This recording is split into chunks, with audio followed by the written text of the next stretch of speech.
अवध में क्या मुख ले जाऊं, अवध में क्या मुख ले जाऊं, कहूँ क्या पूछे जब रानी, अवध में क्या मुख ले जाऊं, अवध में क्या मुख ले जाऊं, कहूँ क्या पूछे जब रानी।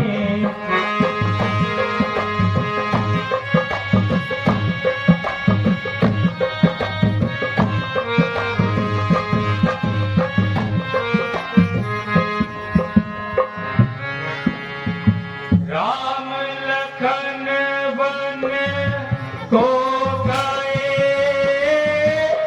मैं आया पहुंचा, राम लखन वन को गए, मैं आया पहुंचा, प्राण मेरे सत नहीं, कीजे कोई उपाय, अवध में क्या मुख ले जाऊं, अवध में क्या मुख ले जाऊं, कहूँ क्या पूछे जब रानी।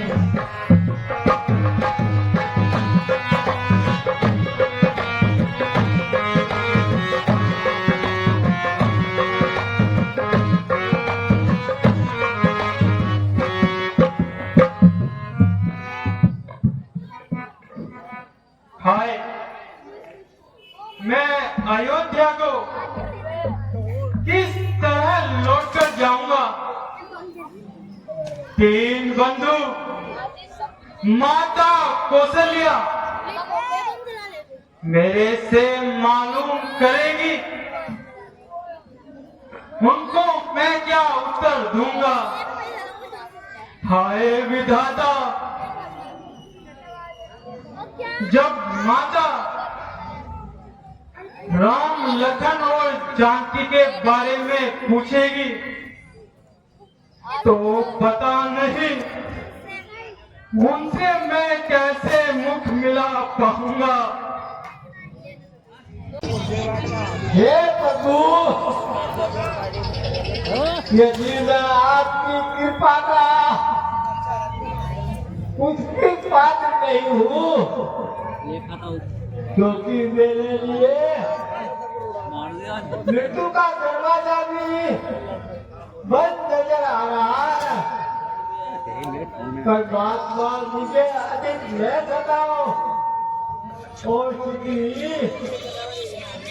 आपके इस बात को दूरी से उठाओ। और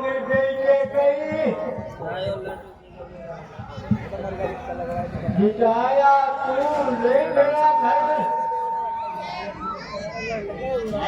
जिताते रहे जिंदगी मेरा नाम हो विशाल। अफसोस चार बेटियों के होते हुए एक ही बात न रहा, जिसको मैं छाती से लगाकर अपने प्राण त्याग देता। हाय, कोई बीमारी का भूत तो पिला दो। महाराज, सुमन जी वापस लौट आए हैं और महाराज के दर्शन करना चाहते हैं।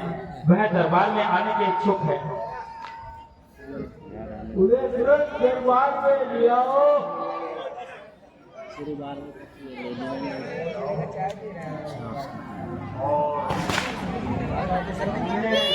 यहाँ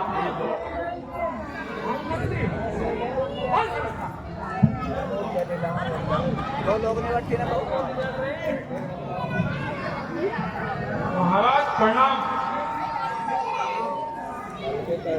तो मेरे हंसों की जोड़ी को साथ लाए। महाराज मैंने बहुत जोर लगाया, वो उनको समझाया, परंतु उन्होंने मन में निश्चय बना लिया है। जो आपने वचन दिए थे वह अपने प्राण त्याग कर भी पूरा करेंगे।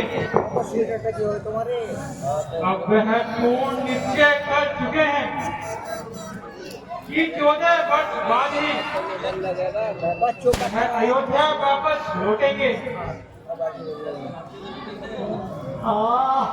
यह तो मुझे पहले ही मालूम था।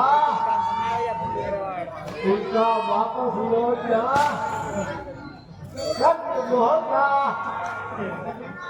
हाय सोच मेरी शक्ति भूल गई, हिम्मत भी टूट गई। और तो सुनाओ। आपको और तीनों माताओं को हाथ जोड़कर प्रणाम किया है और यह संदेश दिया है कि माताओं को कोई कष्ट न देना। बिल्कुल भी न देना। भारत को बिहार से बुलाकर राज तिलक दे दिया जाए।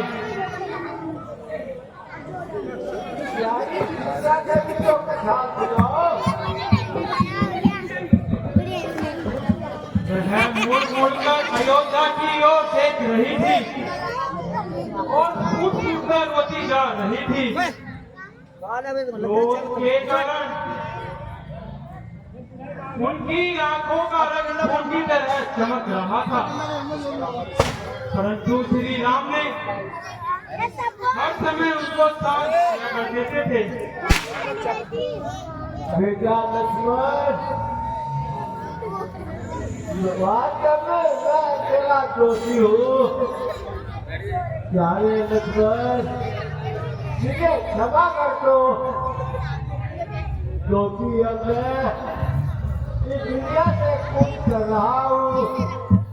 हे परमेश्वर, दया करो। हे परमेश्वर, इसमें किसी का क्या कसूर है? यह सब तेरे प्रारब्ध का दोष है। प्यारे राम, मुझे माफ कर देना।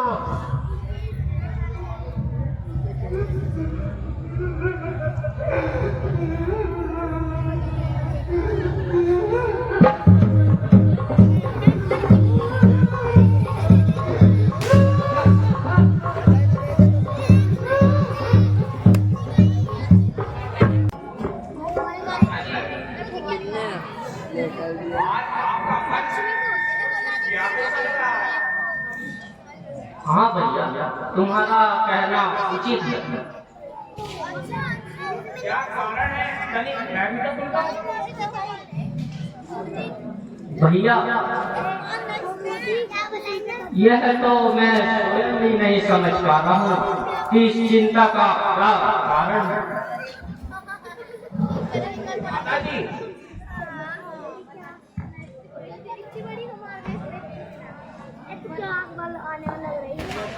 राधा जी, आज तो मेरा भी दिल बहुत धड़क रहा है और बार बार अयोध्या की ओर से चिंता बढ़ती जा रही है। प्रिय भरत, अयोध्या से एक दूत आया है, उसको शीघ्र ही भेज दो।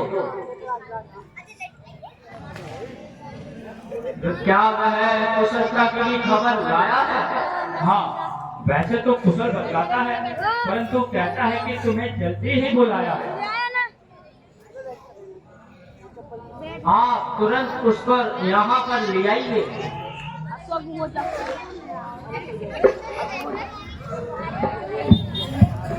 महाराज की जय हो। आपकी आज्ञा अनुसार यह सेवक उपस्थित है।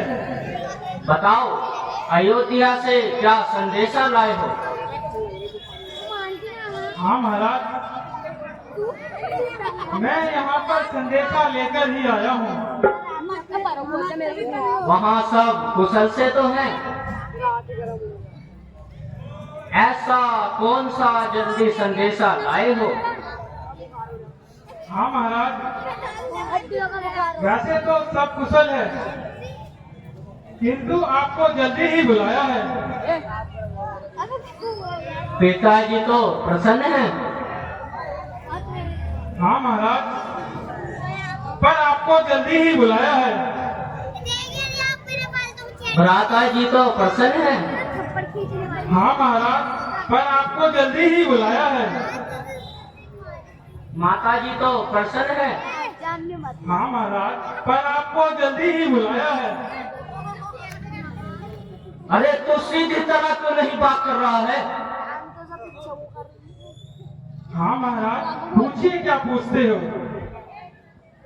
अरे मैं पूछता हूँ, पिताजी व माताजी और भाई रामचंद्र जी कैसे हैं? हाँ महाराज, पर आपको जल्दी ही बुलाया है। अजीब दीवाने से पाला पड़ा हूँ, एक ही रट लगाकर बैठा है, आपको अभी बुलाया है। हाँ महाराज, पर आपको जल्दी ही बुलाया है। जल्दी तो बुलाया है, मगर क्यों बुलाया है? कुछ कारण भी तो होगा।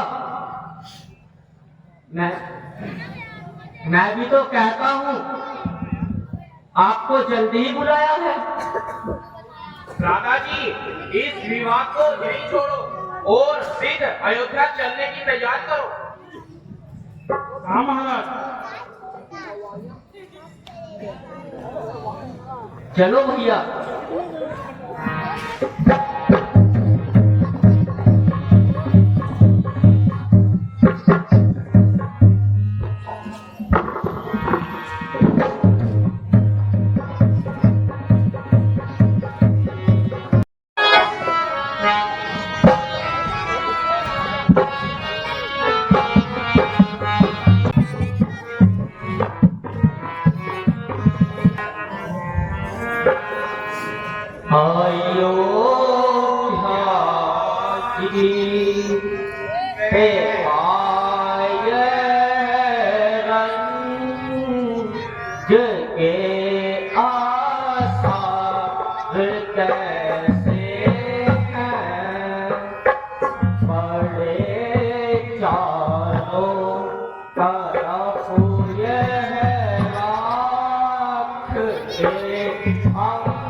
सभी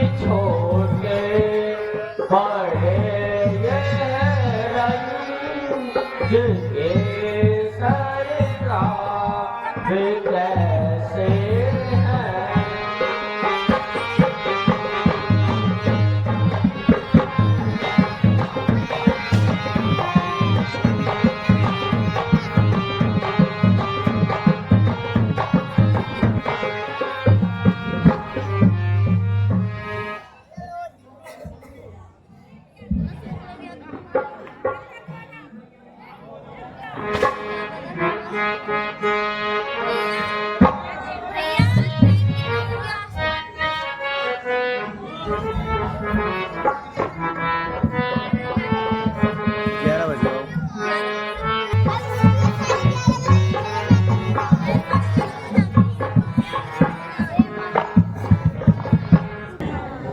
माता जी प्रणाम।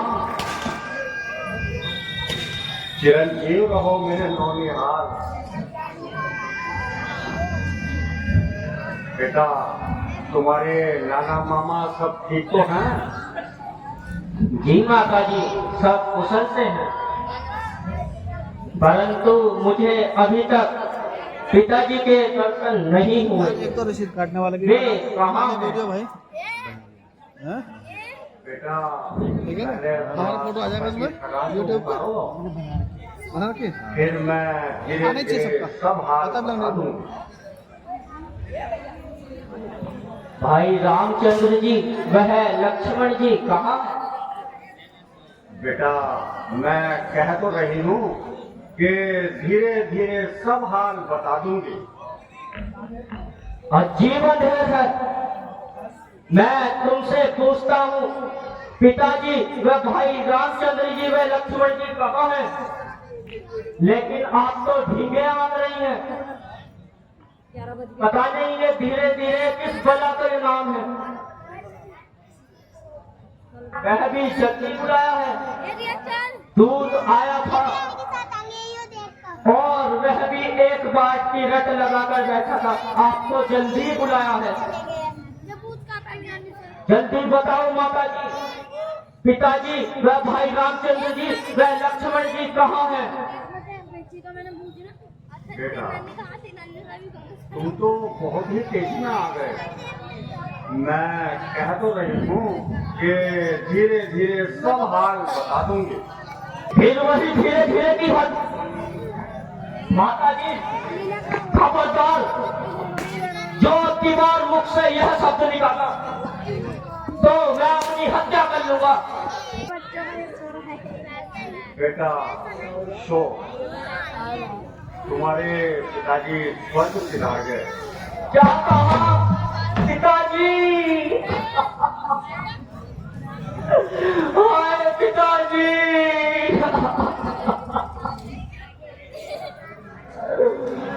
परंतु भ्राता जी का भाई राम लक्ष्मण जी कहाँ है? बेटा, नानी तुम दही से देख के चले गए। वह तो पहले ही वन को चले गए।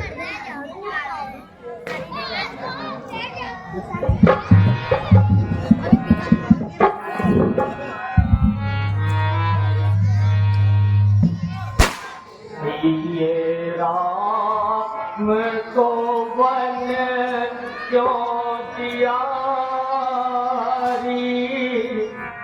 हाय माता ये तय क्या किया री? ये राम को वन क्यों दिया री? हाय माता ये तय क्या किया री?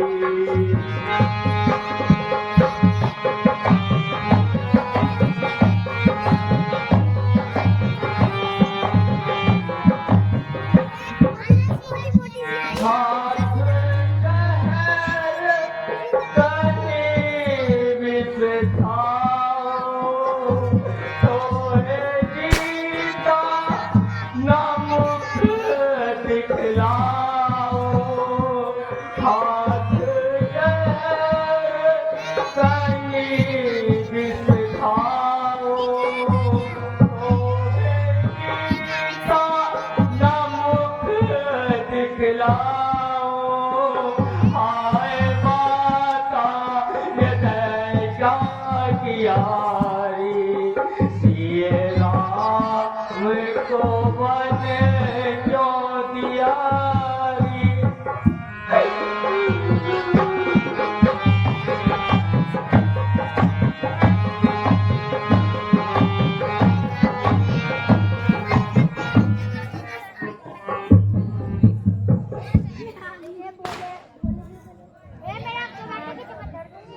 क्या कहा?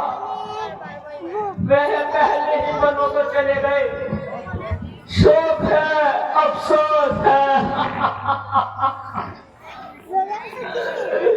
चार बेटों के होते हुए भी अंतिम समय में उनके पास कोई ना रहा।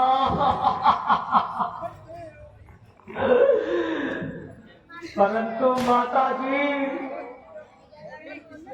भाई रामचंद्र जी व लक्ष्मण जी ऐसा कौन सा अपराध किया था जो उनको वन को जाना पड़ा? बेटा, वास्तव में यह बात थी कि मैंने महाराज से 2 वचन अपने मांग लिए, जिसमें भरत को राज तिलक और राम को 14 वर्ष का वनवास। बेटा, ये मैंने सब तेरे लिए किया।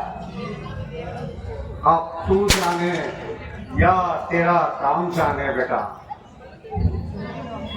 ओ कुल नाशनी माता, मैं तुझे प्रणाम करके धिक्कारता हूँ। बेटा, क्या हुआ? तुझे क्या मुझसे मोह नहीं रहा? खबरदार, जो मुझे अपना बेटा कहकर बुलाया। बेरहम, पिताजी के प्राण लिए भाई रामचंद्र जी को वनवास भेज दिया और भाई लक्ष्मण से जंगलों की खाद छनवाई। सीता माता जैसी पतिव्रता को ऐस आराम की जगह जंगलों में ठोकरे खाने को भेज दिया। मेरे प्राण से प्यारे लक्ष्मण को इतनी कठोर सजा दी। माता कौशल्या व सुमित्रा के कलेजे को छलनी किया। तू इस कदर पाप करके भी मेरी माता बनने के योग्य है। मुझे अपने पाप में शामिल करना चाहती है। भला मंजूर ही था तो किया होता भला मेरा। लिया था जब जन्म मैंने तब आगे निकला मेरा। ना मैं होता ना ये दुर्दशा होती, पशु योनि ही थी तू माता के कहीं ना होती।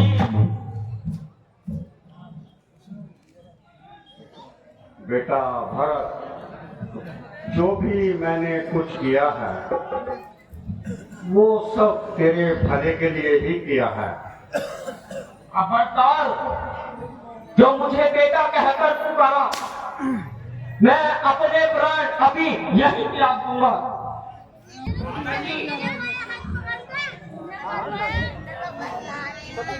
आप एक बार क्रोध ना कीजिए।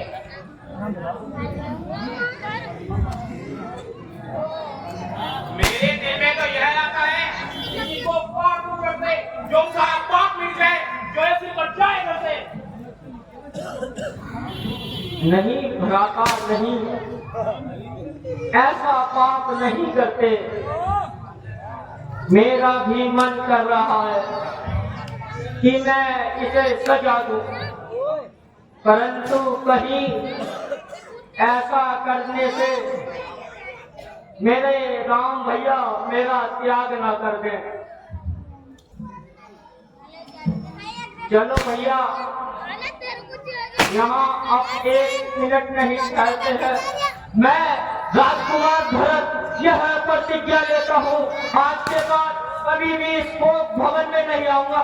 भैया राम